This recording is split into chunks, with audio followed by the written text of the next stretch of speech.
Hello दोस्तों, नमस्कार। आपका अपने यूट्यूब चैनल स्टडी लवर में स्वागत करता हूं। मैं आपका दोस्त। तो चलिए शुरू करते हैं आज पूरा पाषाण काल। इससे संबंधित कुछ महत्वपूर्ण प्रश्न हैं, तो हम देखते हैं। पहला प्रश्न है कि पूरा पाषाण युग में प्रमुख औजार क्या था? तो हस्त कुठार था। हस्त कुठार का मतलब होता है हाथ से चलाने वाली कुल्हाड़ी। और आगे की मानव के उद्भव एवं प्रारंभिक तकनीकी विकास से संबंधित काल का क्या नाम था? तो पूरा पाषाण काल। आगे की पाषाण काल क्यों कहा जाता है? क्योंकि इसमें पत्थर निर्मित उपकरण के प्रयोग हुए थे, इसीलिए। आगे की पाषाण काल को सामान्यतः कितने प्रमुख उपकालों में विभाजित किया जाता है? तो आप जानते हैं कि 3: पूरा पाषाण काल, मध्य पाषाण काल, नव पाषाण काल। तो आज हम लोग ये तीनों में से सिर्फ एक ही पढ़ेंगे, पूरा पाषाण काल। और पूरा पाषाण काल को आप जानते ही हैं कि 3 भागों में विभाजित किया गया है: निम्न पूरा पाषाण काल, मध्य पूरा पाषाण काल, उच्च पूरा पाषाण काल। तो हम इन्हीं तीनों से अपने प्रश्नों को देखते हैं।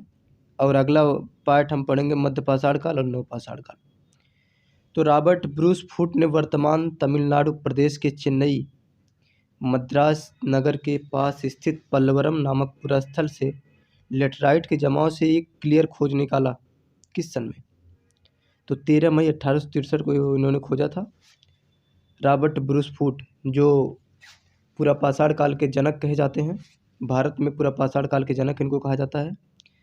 और आगे की बर्किट तथा कमियाडे ने अपने निबंधों में विभिन्न पुरातात्विक वस्त्रों से प्राप्त पाषाण काल के उपकरणों को कितने श्रेणियों में विभाजित किया है? तो इसका आंसर 4 हो जाएगा। और जैसा कि आप जान रहे हैं कि हम लोग पढ़ रहे हैं सिर्फ भारत में, सिर्फ भारत का ही पढ़ रहे हैं, विश्व का नहीं पढ़ रहे हैं। और अगला प्रश्न देखिए कि चिरकी निवासा नामक पुरास्थल का वह उत्खनन कार्य किसने कराया? तो गुदरुन कर्विनस ने कराया 1966 से 69 के बीच।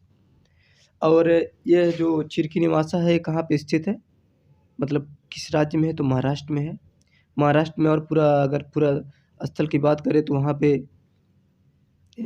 पतड़े, भदड़े और चिरकी निवासा 3 है वहाँ पे। और अगला प्रश्न देखते हैं कि निम्न पूरा पाषाण काल की संस्कृति को उपकरण प्रकार तथा प्रसार क्षेत्र के आधार पर कितने वर्गों में विभाजित किया जा सकता है? तो 2 वर्गों में विभाजित किया जा सकता है। तो पहला वर्ग अगर देखा जाए तो चापर चॉपिंग पेवर संस्कृति, और दूसरा हैंड एक्स संस्कृति। अगला प्रश्न देखते हैं, एस्कुलन संस्कृति या मद्रासियन संस्कृति के नाम से प्रसिद्ध है। तो निम्न पूरा पाषाण काल को कहा जाता है एस्कुलन संस्कृति या मद्रासियन संस्कृति, या कोर संस्कृति, या हैंड संस्कृति, हैंड एक्स संस्कृति, या चॉपर चॉपिंग संस्कृति, या सोहन संस्कृति। तो इसके ढेर सारे नाम हैं। आगे की कश्मीर घाटी में कितनी वेदिकाओं के विषय में उल्लेख किया गया था? तो 5। प्रथम एवं तृतीय वेदिकाएं संबंधित है, तो अंतरहिम कालों से। द्वितीय, चतुर्थ एवं पंचम वेदिकाएं संबंधित हैं, तो जमाओं से निर्मित इससे संबंधित है। थोड़ा सा मिस्टेक हो गया है टाइपिंग में। भारत में मानव का सर्वप्रथम साक्ष्य प्राप्त होता है तो नर्मदा घाटी से। आप जान रहे हैं कि नर्मदा घाटी के हथनौरा नामक स्थान से प्राप्त होता है, जहाँ पे हमें होमो इरेक्टस के साक्ष्य प्राप्त होते हैं। होमो इरेक्टस मानव के साक्ष्य प्राप्त होते हैं। और ये हथनौरा नामक जो पूरा स्थल है, इसका मतलब उत्खनन कार्य कराया था अरुण सोनकिया ने। तो फिर अगले प्रश्न को देखते हैं कि राष्ट्रीय मानव संग्रहालय कहाँ स्थित है? तो भोपाल हो जाएगा इसका आंसर। और मानव सर्वाधिक समय किस काल में बिताया? तो पूरा पाषाण काल।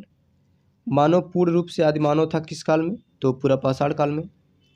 जेसी महापात्र ने होशियारपुर चंडीगढ़ क्षेत्र में पंजाब प्रांत के अंतर्गत शिवालिक पहाड़ियों पर पुरातात्विक अन्वेषण करके कितने एस्कुलन खोज निकाले? तो 20। मोहराना पहाड़, बघई खोर तथा लेखैया पुरास्थल किस जिले से संबंधित है? तो मिर्ज़ापुर से। और बेलन किसकी सहायक नदी है? तो टोंस की, जो मिर्ज़ापुर में है। मिलियोलाइट के आधार तल की तिथि यूरेनियम 20 द्वारा निर्धारित की गई है, तो 1,96,000 हो जाएगा। और क्वार्टर जाइट पत्थर का प्रयोग किस काल में हुआ? तो निम्न पूरा पाषाण काल। फलक संस्कृति किसे कहते हैं? तो मध्य पूरा पाषाण काल को। और ब्लेड संस्कृति या मगधेलियन संस्कृति कहा जाता है, तो उच्च पूरा पाषाण काल को। आगे की आधुनिक मानव का उदय कब हुआ? तो उच्च पूरा पाषाण काल में हुआ। लोहदा नाला से किस काल की अस्थि निर्मित देवी की मूर्ति मिली है? तो उच्च पुरापाषाण काल की देवी की मूर्ति मिली है और यहीं से हमें मूर्ति कला का मतलब पहली बार देखने को मिलता है, मूर्ति कला। और अगला प्रश्न है, और मैं एक और बात बता दूं कि यहाँ पे मूर्ति कला देखने को मिलता है। और चित्रकला की अगर बात करें तो महाराष्ट्र के जलगांव जिले के पटड़े नामक पुरास्थल से अंडकवकों पर मतलब जो शुतुरमुर्ग का अंडा है उसके छिलकों पर चित्रकला का मतलब साक्ष्य प्राप्त हुआ है।